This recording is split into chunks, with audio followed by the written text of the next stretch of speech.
Once upon a time, a princess named Snow White lived in a castle with her father, the king, and her stepmother, the queen. Her father had always said to his daughter that she must be fair to everyone at court. He said, "People come here to the castle when they have a problem. They need the ruler to make a fair decision. Nothing is more important than to be fair." The queen, Snow White's stepmother, knew how much this meant to her husband. At the first chance she went to her magic mirror. "Mirror, mirror on the wall," said the queen, "who is the fairest of them all?" "Snow White is the fairest of them all," said the magic mirror. "What?" yelled the queen. "No one is more fair than I." The queen must have the best of everything. Everyone knows that. What could be more fair than that? "Snow White is the fairest of them all," repeated the magic mirror. "What do you know? You're a mirror," roared the queen, and she stormed off. Still the queen was bothered. So bothered was she that the queen decided to be rid of the girl once and for all. "I cannot wait another day," she declared. The queen called for her servant, a huntsman. "Find a reason to take Snow White deep into the woods," she said, pointing her long finger at the servant. "Then kill her." The huntsman was shocked. But she was the queen, and what could he do? The next day he took Snow White into the woods. As he drew his knife to slay her, Snow White turned around. "Look," she said, taking something out of her pocket. "You have always been so good to me." She held in front of him 6 perfect arrowheads that she had carefully shaped. "Do you like them?" she said. "They are for you." "Snow White," said the huntsman, "I cannot do this." "Do what?" said Snow White. The servant dropped to his knees. "The queen, your stepmother, ordered me to kill you," he said, "but I cannot." "She did what?" Snow White called out with alarm. "You must run away," said the huntsman, "far into the woods now, and never come back to the castle." Snow White turned and ran into the woods as fast as she could. Deeper and deeper she ran. It was getting dark, and the wolves were starting to howl. She tripped and her skirt was torn. Tall tree branches seemed to reach down to the very ground to grab her. She was scratched, bleeding, and scared. Yet she ran on and on. Then, all of a sudden, in the distance, there was a light. Who was living so deep in the woods? She stepped up closer and saw that it was a cottage. Yet no sound came from the cottage, only light from the windows. "Hello," she said, knocking softly on the door. "Hello?" No answer. The door was already a little bit open. She opened it some more and stepped in. "Hello, is anyone home?" She looked around. What a mess! She had never seen a messier living room. "This cottage may be the biggest mess I ever saw," she thought. "But it's a roof over my head for tonight. Maybe if I clean up around here, I can earn my sleep." As she cleaned, she thought of someone she already missed. Before her father had remarried, she and a prince who lived in the next kingdom were enjoying getting to know each other. They would take long walks in the royal garden and tell each other stories and laugh. After the queen had moved into the castle, her stepmother had made a new rule: no more visitors. Now the prince had to slip over the palace gate in secret. He would call out to her from under her window, and they could talk a bit that way. It wasn't as good as the long walks, but it was the best they could manage. Now that she had to run away from home, would she ever see him again? After Snow White cleaned up the living room, she went upstairs. On the second floor there were 7 little beds lined up in a row, as if for children. Tired from cleaning, Snow White yawned and lay across all 7 of the beds. Soon she fell fast asleep. In the meantime, the 7 dwarfs were heading home from a long day of working in the jewel mines. When they opened the door, you can imagine their surprise when they saw their cottage all cleaned up. "What kind of magic is this?" said one of the dwarfs, whose name was Doc.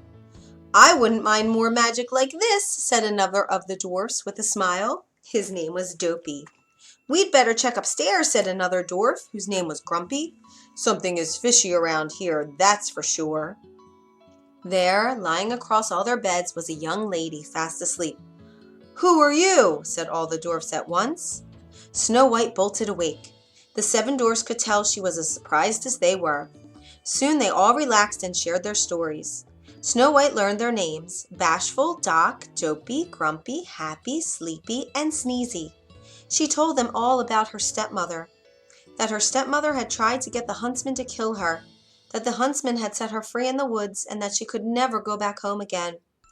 "Stay here with us," said Bashful. "That's sweet," said Snow White, "but if I were to stay here at your home, I would have to do something for all of you."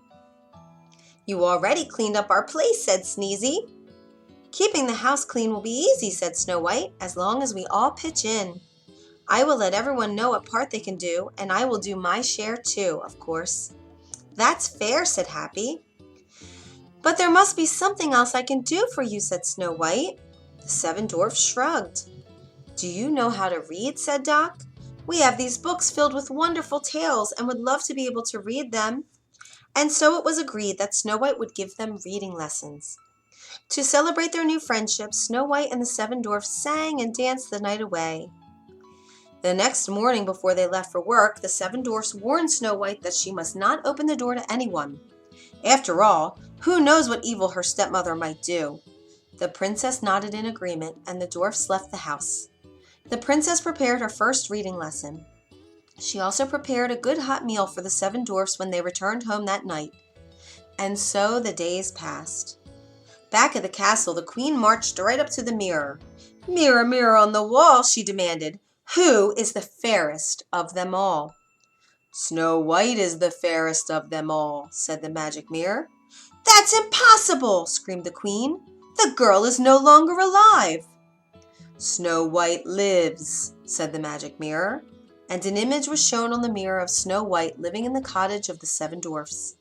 The queen turned red with rage. She screamed, "She will not get away with this!" At the cottage of the dwarfs the next afternoon, when the seven dwarfs were away at work, there was a knock on the door. "Who is it?" said Snow White. She remembered the warning of the seven dwarfs not to open the door to anyone. "It's only a poor old woman," came a squeaky voice, "selling apples."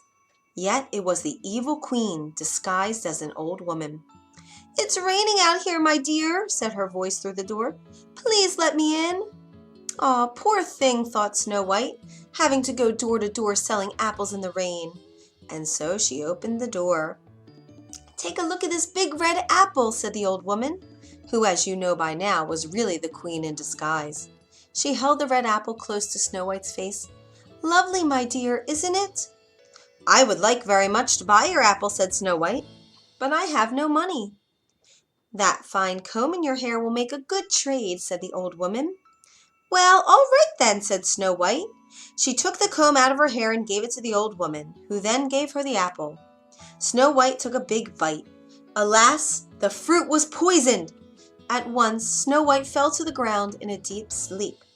Just then the door flew open. In marched the seven dwarfs, home from their day's work. Shocked indeed they were to find Snow White lying on the floor, and what must be her stepmother beside her, laughing. They chased that evil queen out the door and into the storm. Up to the very top of a mountain they chased her. All of a sudden, lightning hit the mountain. The queen fell, and she was never seen again. But there was nothing to help poor Snow White. She stayed absolutely still in her deep sleep.